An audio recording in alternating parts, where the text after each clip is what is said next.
Gentlemen, how are you doing? I hope you guys had a fantastic Christmas.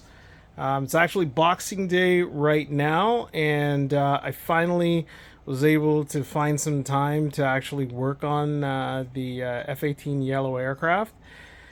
And thought I'd just give you guys a quick update, let you know what's crack-a-lacking and how things are going, what the progression has been like, and whether or not I am ready to say, I've had enough and that's it, I'm not doing this anymore. Well, no, I haven't. Okay, so first update rudders. Yellow aircraft does not come with rudders, so you got to cut them yourself. Yay! No, not yay. Didn't enjoy that at all. Just a brief explanation. These rudders are actually made out of three different materials. Yeah, I know. Why three different materials? Don't ask me. I have no clue. It's got balsa sheeting here, and in the middle here, it's foam. But not EPO, not EPS, but that regular stuff that is like popcorn, basically. And then this top part here is actually fiberglass. So fiberglass, wood, foam. All of this, pain in the ass. Anyways, so what I had to do in order to make this work for hinges was, obviously I didn't want to just take a regular hinge and just stick it into foam and glue it, especially popcorn foam like this. Not a good idea, no bueno. All you're going to do is you're going to try and do a hard turn. Your rudder's going to go left, your plane's going to go straight down, and you're going to not be happy.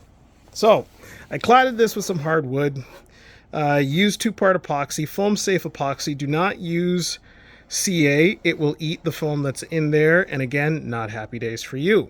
So 2-part epoxy is what I used, scribed this, and it's worked really well. Here's how it's sort of worked with the actual rudders themselves. I've already, as you can see, put in the Dubro heavy-duty hinges. I've already epoxied them in, and everything seems to be solid. So, good news there. The next pain in my ass is these elevators. The challenge that I'm having is finding a clamping clevis that will go over a 6mm shaft, which is what this is. This is a 6mm shaft right there. Okay. And I'm having a hard time trying to source something like that. I've checked DreamWorks, but what they have simply is too large to work with that. So if anybody out there knows where I can find one, holla at your boy. Drop me a comment. Let me know. Basically, what the clevis needs to look like is like this. Right? So there's a clamp there, and you got some screws there and so on. I know this one looks like it's been through hell and back, and it has. Don't ask for any additional information because I'm not going to tell you. All right. Next, power system. We've made some changes. Surprise, surprise.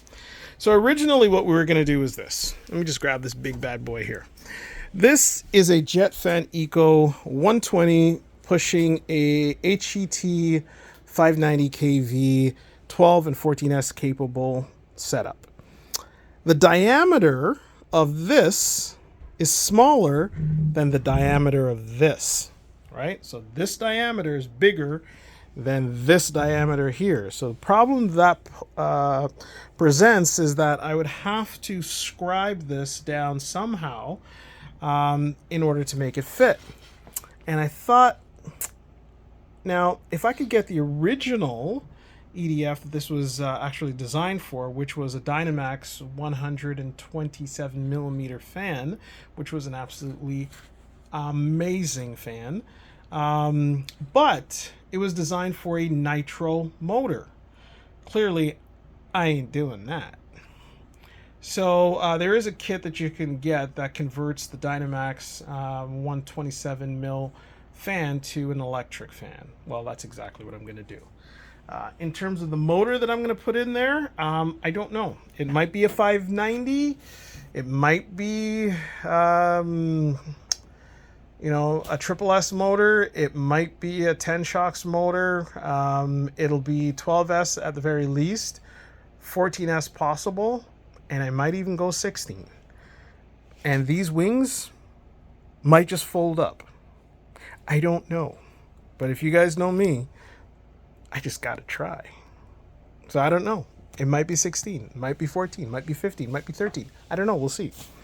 So anyway, so that's what we're going to be doing with the fan. And the reason why I decided to go in that direction is that in terms of the customization that I have to do, it's going to greatly minimize that, because these rails completely designed for that fan. The connection to the intake, again, designed for the fan. So I'm maximizing the overall design and output and performance originally by the manufacturer. So yes, I'm actually going to try to do something that the manufacturer says I should do as far as power for a change. Yeah, don't pass out. I know.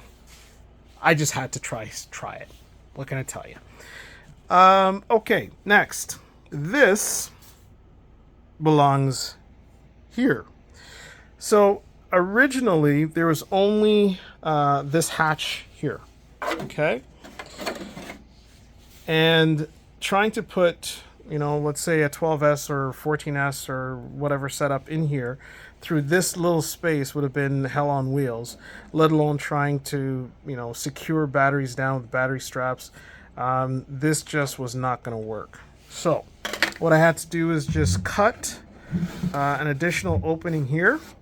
And what we're going to do is we're going to glue these two together, and then we're going to reinforce them with some flat carbon fiber pieces along here, just to create a bit more solid structure, number one.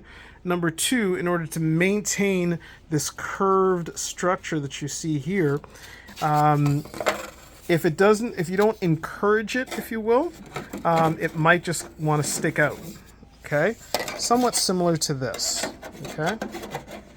So if you see how it doesn't want to kind of fill up at the top there, you actually have to squeeze it together so that it does that, right?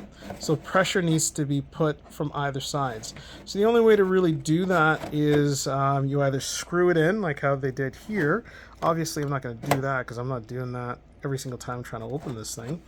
So what I've decided to do is once I put these two pieces together, I'm going to continue along with this piece of balsa running all the way here and all the way here, and then there'll be magnets cladded along here, cladded along here. So that will make everything want to kind of just come together like that, okay? There'll be a tab here, probably two tabs here, so that it keys in as it pushes in, and then I'll just have a little latch like that to secure it down here. Okay, next thing, power. How are we going to power this thing? So right now, for now, unless we go 16S, you never know, it might be a different ESC that's in here. For now, we're going with the, what is it, Hobby Wing 160, which is capable of 14S. I'm also doing a fan on top of there. As well, I've got some air movement from that hole at the back there of the intake. And this is going to be sitting on, this being the ESC, is going to be sitting on a little plate at the bottom of the fuselage, secured down that way.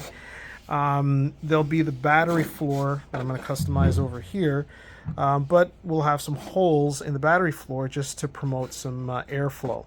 So I figure with the fan, with this other intake here, sucking air back, I should have enough air movement to keep this ESC fairly cool. The other bonus here that I think will help to promote air cooling is also this little hole that we have here in the side of the fuselage that will suck air in as well. So I think with those three components, air coming in here, air blowing down on the ESC here, air being sucked back by a 127 millimeter fan, if this thing overheats, something wrong. Something real wrong. So I think we should be fine there. Additionally, what I've come to realize is I'm going to have to put some extra glue, or epoxy I should say, along all of these seam lines, just to make sure that we don't have any glue that's dried up, because this kit is pretty old. I mean, this thing is like over 10 years old. So it's going to require a little bit of attention and a little bit more work. Last thing is the retracts. Now, you guys know me. I don't like air retracts. But if you look here, you can see some blind nuts that are already drilled right into the wood. So the challenge there is that, given that those are already there, I might as well just use what I already have with the plane. And X-Koi makes a really good all-in-one valve system, as opposed to having a separate servo and then a separate air valve, similar to what the BVM air valve system looks like. Wasn't a big fan of those. I found that they would leak a little bit. So I'm going to try that and see how that works. And quite frankly, if the retracts fail me just once, I'm going to throw your ass in the garbage. I don't like air retracts, but I'm going to try it. I'm going to give it a try. So that's really it. That's all the updates that we have. I've got some really thin high voltage servos on order. So those should come probably 2089 at the rate that they're moving these days. But hopefully I get them within the next 2 months or so, and we can put those in. And that's really it. That's the latest update. So like I said, hope you guys had a Merry Christmas and enjoying the time off and everything else. And I'm going to find my ass back upstairs, get me some of that eggnog, throw in a little bit of rum in it, and have a grand old time. Anyways, guys, take it easy. Houston out.